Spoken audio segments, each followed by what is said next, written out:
Hello friends, quick video here just talking about local politics here. Just going to read this. BC Health Minister, British Columbia Health Minister says pandemic expected to last into 2022 after major spike in cases.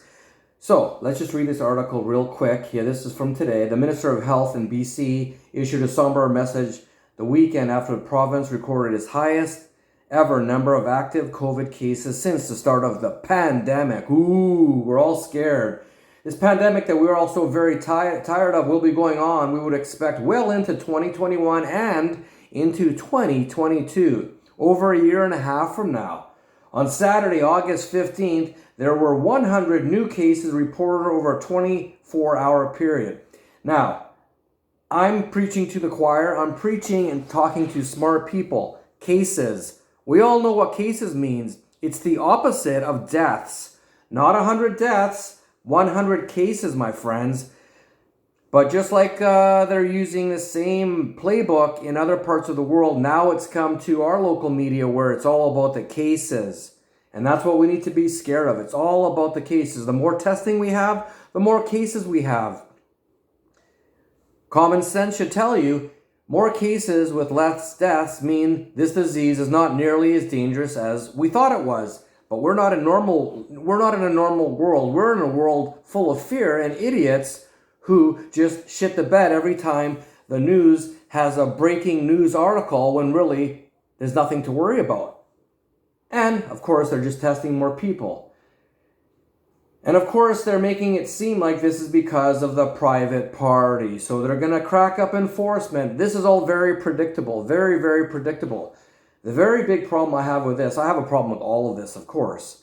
But now we're looking at this, the time, what the hell is it called?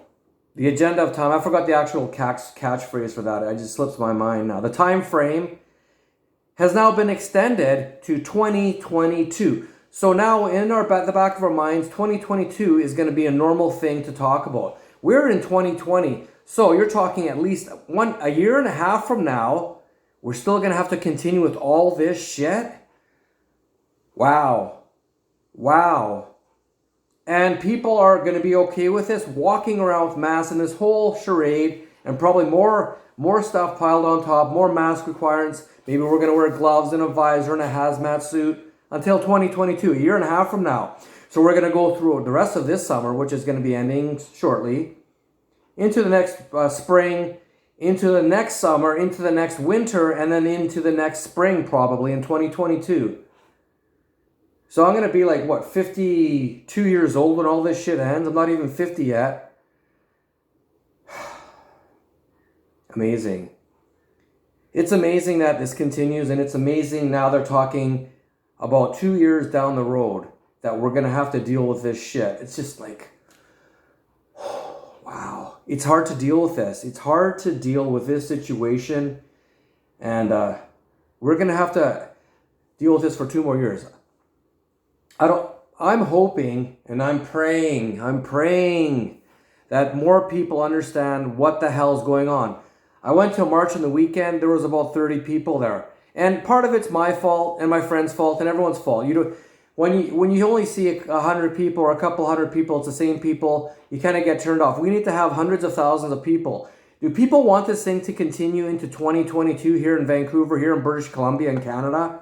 Then just keep sitting on your ass. I'm not saying this is the best way to deal with this, but power in numbers does help. Also, not following orders for this shit. If it's going to go on for 2 more years, I'm going to have to change a lot of my lifestyle because I'm not going to be wearing masks everywhere I go and pretending this is a real situation.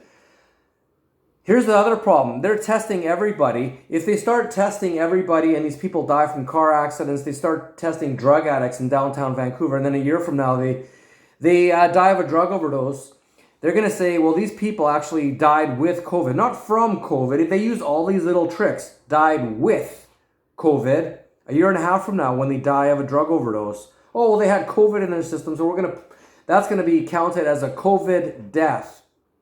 The more people that get tested, the worse it's going to be now because they're playing more games.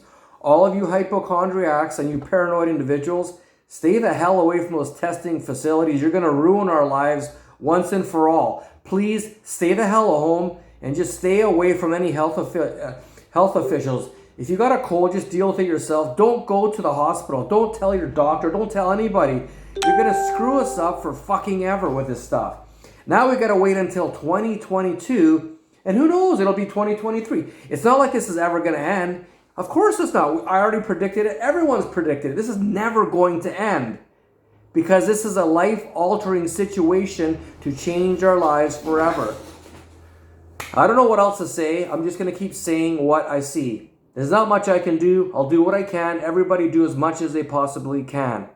Having fights with people, arguing with friends and family who think I'm a nut job, part of the problem. If you want to continue on with this shit situation until 2022, keep thinking I'm crazy, keep arguing with me, and keep doing what you're doing. Wear masks, wash your hands and shit like that. Wait in long lineups. Keep doing everything. Keep doing it all. Keep following orders. They love it. The people in power love it that you fucking morons continue following in line until 2022 now. Thank you very much for ruining my life. Thank you so much for ruining my kid's life, your life, and your kid's life. You are a massive part of the problem. You're the biggest part of the problem next to the media. If there was no media, you wouldn't be scared, but you're scared, and you should understand that this is not as big of a problem as they're making it seem. Wow. I don't know what else to say. Anyways, have a great day. Yeah, have a really great day. 2022, have a really great day.